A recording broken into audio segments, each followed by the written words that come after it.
Well, I was born in Glasgow and brought up near Stirlingshire, and I left there when I was 17. I then moved back to Glasgow, and then in 1998 I came back down to London. I found a job in telecoms at that point, and I was in a job for 4 years, but I got made redundant from that. At the time I was living in Fulham, and the landlord was doing building work next door, and there was rats, and I was having sort of various arguments with him, and so I wanted to move out, and the place I was moving to fell through.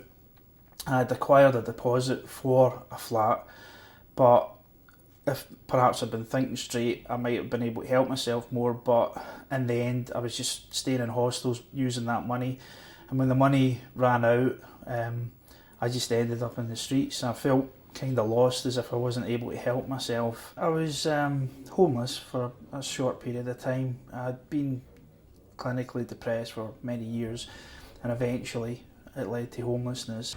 Well, I used to sleep rough, go up and down this street on benches similar to this, if not this one. I'd forgotten how uncomfortable they were actually. Just sitting on it now is quite uncomfortable.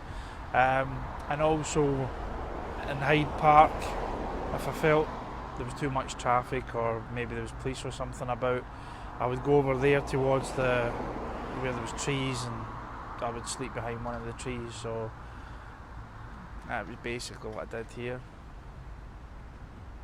The depression was a major factor. I've been coping with depression for many years. I was diagnosed 10 years ago, 15 years ago with it. One of the things I would say about depression is it takes away a lot of your decision making skills, and you make a lot of bad choices, I think. I would either sleep, if it was a good night, I would try and sleep down by the Thames, because I like being by the water. If it wasn't a great night, I was usually in central London, so what I would do is I had a bus pass capped at £2 a day that can get you anywhere in London. So if it was a bad night, I would just board about 4 buses all the way to Kingston, and then from Kingston I would get the bus to Heathrow. And that would get me in maybe 12, 1, 2 in the morning, something like that. And so then you would try and find a place to sleep, usually indoors, and the two places I tended to pick was the bus terminal or Terminal 3. There was just more facilities there for washing and drinking and things like that. I passed off for a traveller because I had at least one large hold all, so I looked like I was travelling somewhere anyway, but it was really just the stuff that I was carrying about from day to day. I used to expect them to ask for a boarding card or something, but because I was in arrivals, generally speaking, I would say I was waiting on someone coming off a flight, and that was usually okay. But then the police do start moving you on. They do start recognising your face and taking your name, things like that, and it got to the stage that I'd been moved on a couple of times, and I thought I can't stay here anymore, and so it was going to be a case of going down probably to Victoria Station, starting to sleep in the doorways.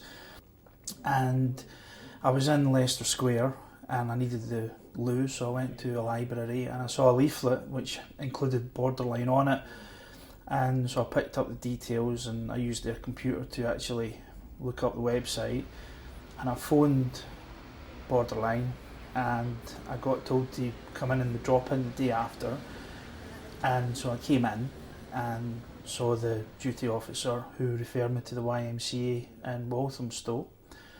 Then about a year after I used Borderline, I decided to volunteer with them because I felt that they had helped me where perhaps some other charities hadn't helped me, and so I've been now volunteering on reception for a year and a half now. Does your friend have a contact telephone number at all, or even your own one? I'm doing other things with Borderline as well, some outreach work and various other bits and pieces, and so that's really how I got my association with the charity. And so because the charity had helped me, I felt that I could help them a little bit, and you're helping people who are perhaps in a similar situation that I was in. I've seen people coming in to the office and they're kind of in a bit of a bad way, some of them, and I recognise them in myself the way I was 3 years ago, and I feel that I'm helping them in some small way, and I realise now that charities like this, which I didn't know before, are so much more worthwhile than what I thought they were.